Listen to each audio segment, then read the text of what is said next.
Ambiguous chess. Oh, let me pull up. Alright. This one's interesting. We played this last time. Or did we? We did. Twitch isn't not pulling up for whatever reason. Okay. So, your moves are decided by the opponent to a square that you choose.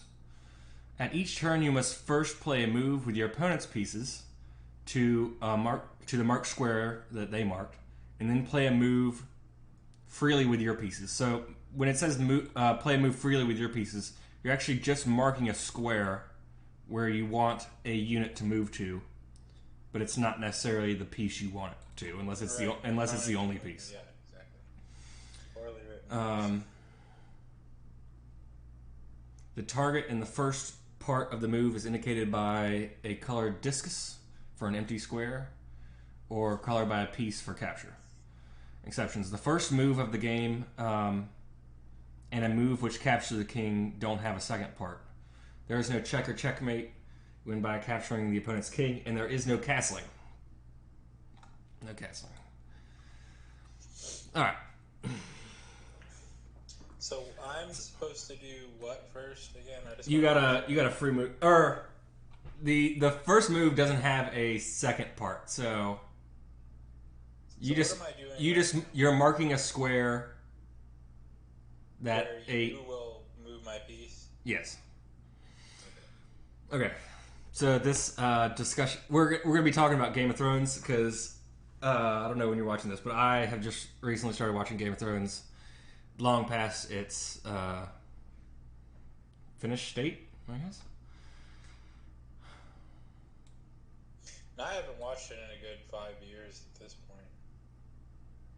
Or I mean, I finished up the last season two or 3 years ago, but I wasn't in it hardcore until about 2006. Okay, so let me fix this real quick. Oh, maybe that's just Twitch.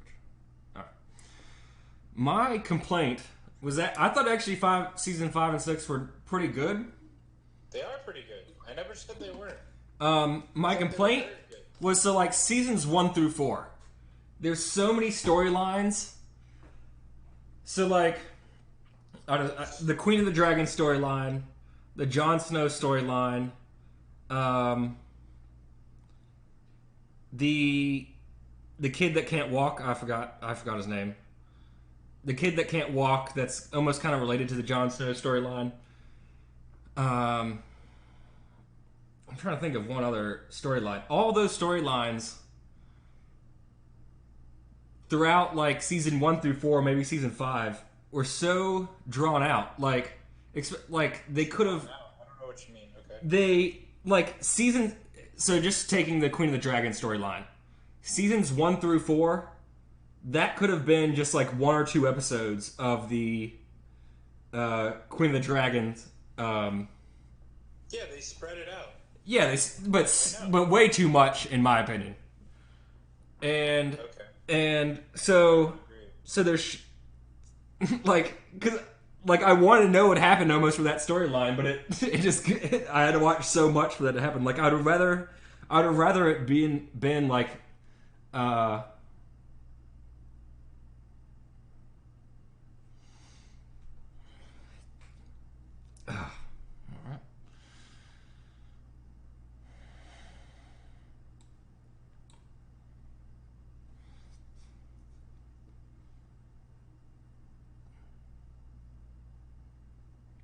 well, that's I wasn't even looking at 960 things.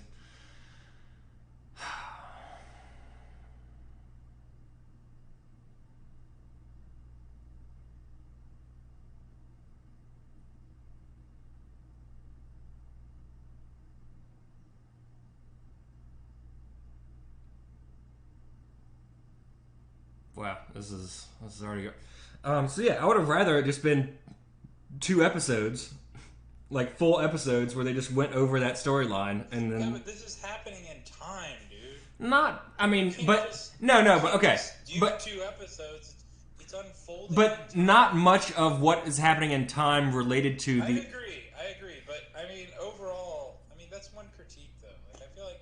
I don't agree with it. I did not enjoy that. But also, dude, that's like most of the storylines are interweaving in time, right? I mean, that's an exception, I would say. Wouldn't you say?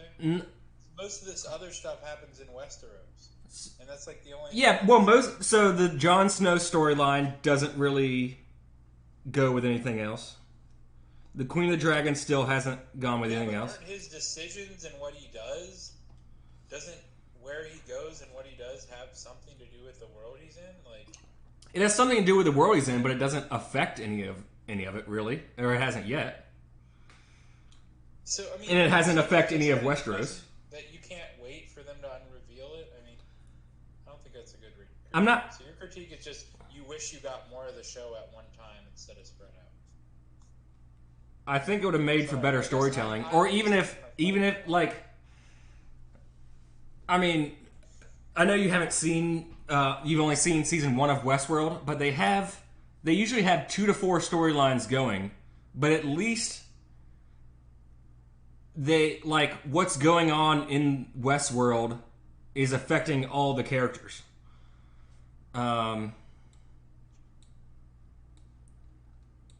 And this, I mean, yeah, like the Queen of the Dragons has. I mean, I just finished season 6, and they're just heading to Westeros, and I mean, it. So the entire time it hasn't. No. Yeah, but also, dude, that's a building point. Like, that's a huge. There's a lot of tension. You don't think tension is built by that? Like that, there's this entire world on the other side growing in its own story. Growing, and then finally through that tension of like season upon season, then I mean, but having tension for 6 seasons is not holding it for me. It's yeah, but you're acting like that's a big part of the show. That's one storyline of like 7 at the same time. So okay, maybe but I just gave that example of the Queen. But a lot of the storylines, I think at least 3 or 4 of the storylines are like that, where it's not affecting any of the world around it. The world around it is not affecting the storyline. And what are the other ones? Okay, give me examples. I mean, you can't just say something. Yeah, so I said Jon Snow's, the boy. Jon Snow's main thing is what? Going to the big black gate or whatever? Is that his big storyline? What is his thing? I guess making peace with the wildlings. Or kind of going in the wildlings' land and then making peace with them and then coming back. Also, why is that a bad thing, man? I mean, it's fleshing out the world. Like, you're seeing different sides of the world. I mean, everything doesn't have to. I'm not saying that in itself is inherently bad, but as a story, as what I'm saying is, in this case, it seemed to be. You're just saying it doesn't interweave as much as you like, and that it gets boring because you don't think that. Okay, so the other ones were, the boy that can't walk. I forget his name. And then the Ramsay Bolton torture storyline didn't really pay off until the end of this season, where he got killed, and which was nice, but it, like, again, it could have been just a full or even just like when it's only like 5 minutes per per episode drawn out. Seasons. I just didn't bother me. I mean, I remember being like, "Oh God, I can't wait to get to that storyline again," but I never. I don't know. Yeah. But I think it just would have, because like the stories that on their own don't really. I think it could have just done more justice if they would have just had them condensed a little bit more, because if you just think about or condensed, into fewer episodes, they're not like extremely great stories, I'd say. I mean, I don't know exactly, but yeah, I mean, it could have. I think it would have just benefited. Man, I guess you just don't like it. I don't. Well, obviously. No, but I mean, I don't get them. I don't agree. I don't know. about the? I don't know. What? So what did you not? I mean, what was bad about the stories? Like, why were they not good stories? I mean, they were okay, but not worth not worth 5 seasons drawn out of stories. I guess. Like, again, and like I said, they don't affect the real world. Like whatever's going on in the real world, and the real world doesn't affect what's going on in those stories. So it doesn't drive. I mean, it doesn't drive plots forward. Remember the thing well enough to comment on all the stories. I just remember when I watched it, everything I'd never had, basically never, other than just feeling like sometimes a story would end and I knew it wasn't going to come back for a while, and I did want to continue it. But other than feeling that, but that never annoyed me. I always thought the story was an incredibly cohesive world. Like, I always felt like Westeros was extremely like deep, and I felt like it was a real place. Well, yeah, but okay. So with Westeros, I think the main plots have been good, but not the dealings of all the plots that don't relate really ever. How did you not think the Red Wedding was a good episode? Like, how do you not think that that's amazingly? That's when Jon Snow's parents meet that other family, and that like draws out like I mean, how do you not think that that's an amazing interplay of story? I thought the Red Wedding was pretty good.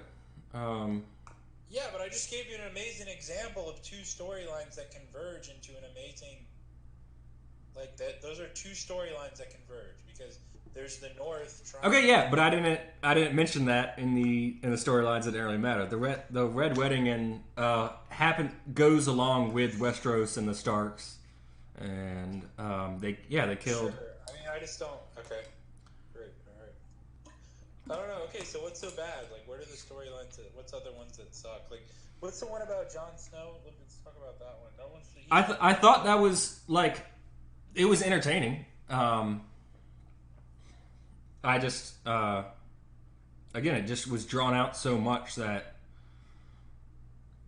yeah, like I felt like I had to binge it because I want to know. I mean, I loved all the stuff with Tyrion. Oh yeah, I love Tyrion. Tyrion's great. Yeah, Tyrion is amazing. So that's always phenomenal to me. The heartwarming feeling of Jon Snow's like, has he become his servant yet? The big fat guys, the fat guy. The nice, sweet, fat guy who marries the wildling. Has that happened yet?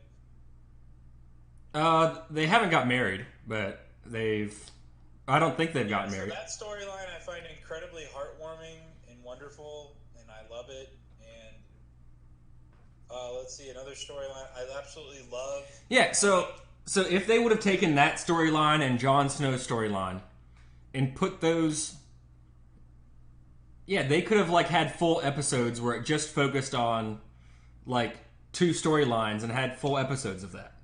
But instead, they still did like 4 storylines per episode, which I thought they could have at least. I liked that though. But I liked that structure. But don't you think they could have gone like 1 episode of doing the Jon Snow and that other storyline, and then the next episode go back to the Starks and yeah, they could have. You're right. And I think that would have helped the story. But I liked the other one. I mean, it worked for me. What I'm saying is, I get it. Like that, they could have gone the other way, and that could have worked too. But it never bothered me. I didn't think it made the show weaker. I mean, you could argue that it makes the show more dynamic. I mean, you get like multiple emotions. You're running low on time, and I know that's. No, but I mean, I know, like, you could argue the other way. I mean, I think it's a matter of, I don't know, I think your critiques come more down to taste. I mean, it always comes down to taste, but I don't know. I don't think they're that substantive. I don't know, man. Like, what's another storyline I love? Like, I thought the entire storyline with Jaime Lannister is just flawless to me. Like, I can't really think of a bad story. Like, I just thought it's amazing. You never know what his allegiances are. You know that he loves the queen like his sister, but you also know that he's like trying to struggle with like he knows that what's the name of the queen? Whatever her kingdom is, he knows that it's bullshit. Like he knows it's evil. He knows it's, and then Tyrion's like trying to get him to come along with. I mean, and then he meets that protectorate that he like starts to have a thing for. Like, oh, dude, man, I thought that's just an amazing plot line. And then the plot line I probably thought was the dumbest of all during the first 4 seasons, which I still loved. I'm just saying it's the dumbest of all of it. If you had to say one, was that little girl, the one who like whatever her name, Maisie. Iron Shark. Yeah. Character. I thought that was kind of got boring to me, honestly. Sometimes. I like the Hound. I thought he was a good character. Yeah, I did like the Hound a lot. I know him and Maisie interact a lot. I can't remember what was her character's name. Arya. Yeah, I don't know. You didn't like Jaime Lannister's storyline? I mean, like, come on, dude. That wasn't interesting to you? I thought it was okay. Nothing. I mean, I wouldn't say it was any better or worse than. And I actually enjoyed Littlefinger's character. They really fuck it up in the 7th season and 8th season. His character's terrible. But I actually think the spider in Littlefinger is a really good side story that actually gets me going. I kind of enjoyed that to see which one's good or bad. Like, you start to realize that Littlefinger is like the representative of sneakiness and lying from evil side. But then Spider is like trickiness and lying, trying to do good. So I always found those two things interesting. I enjoyed actually Melisandre's, some of her stuff, like the witch. I actually thought that that's kind of cool. Like that whole Lord of Light like subplot is pretty fun with, and then Stannis and like watching him. Down to a minute. Like watching Stannis have to confront like his. Is he gonna use the red woman's power? Is he a good guy? Is he a bad guy? Like, who's his brother? I think the whole side quest with the guy who gets castrated in it, I think his redemptive story is pretty amazing to me. I thought. Yeah, I mean, like I said, I mean, you said I must have liked it. Like I did enjoy it. It's just, yeah, those storylines. So your main argument is just it's hyped. That's what you really. Is just what? You think it's overhyped because you say you like it. It's just you think it's overhyped. Yeah, I'd say so. I mean, I think, like I said, I think Westworld dealt with multiple stories much, much better, and is easily. Yeah, but Westworld, the 2nd season's bullshit. Like, it's not even a real like. Compare the body of works together. You can't even. I would rather 20 seconds. I'd rather rewatch Westworld season 2 than Game of Thrones season 2. Well, I thought season 2 of Westworld was so bad I didn't even care. I thought it was terrible. I don't know. I just thought it wasn't even. Yeah, okay. Yeah, I guess we just disagree. I didn't like it. I don't know. I think, yeah. I don't know. That's interesting.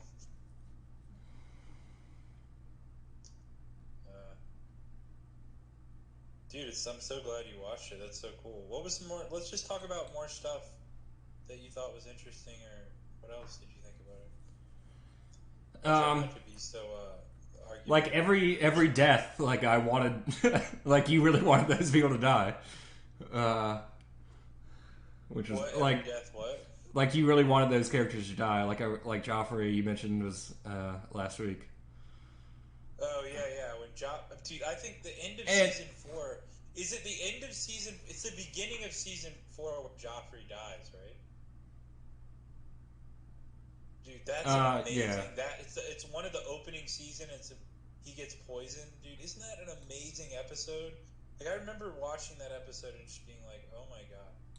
I have to choose a move. I can't figure out what I'm supposed to do. Oh, it's your turn. That's why. Yeah, I just thought that episode where Joffrey gets murdered was amazing. The final episode of season 4 with that fight between the big fat guy, the big strong guy, the Mountain, or is his name Mountain? And 10 seconds. Mountain and I can't remember the Mountain guy. You know, when he then like that fight just you really like. It's amazing that they made a storyline where you have two characters fighting, and you really, because of what's happened in the show and how the show works, you honestly have no idea who's going to win that fight. You know, with that guy who's like the Dorian guy, who's like really, you know what I'm talking about? Yes or no? I think so. I think so. Yeah, you do. Yeah, you remember? It's like he's like has the stick, and the guy pushes his eyes in at the end and cracks. 5 seconds.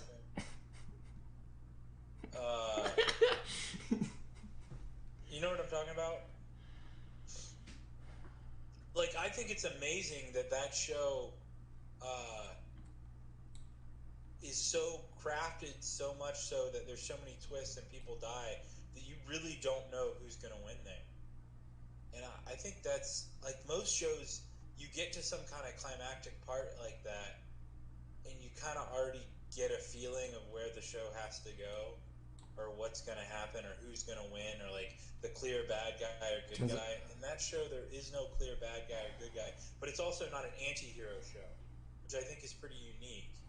Because, you know, there's no, you know, the bad guy's a good guy, or whatever the fact. That's normal. I think we've seen that before. Yeah, I did. I did like how there was no clear villains or clear. Well, I mean, a lot of people are bad, but there's no one like. There are some clear good guys. I think it's obvious Jon Snow's always good, but see, it's interesting because that's a systematic thing. Like, they show as institutions in a way you don't know are good or bad, which is different than like something like The Sopranos where there's a clear anti-hero. It's like an anti-hero institutionalized thing, which I think is, I mean, but that's, you know, I just think that's rare. Like, I don't think we usually see shows like that. I mean, The Wire, I guess, but The Wire's so totally different. It's not even, it's a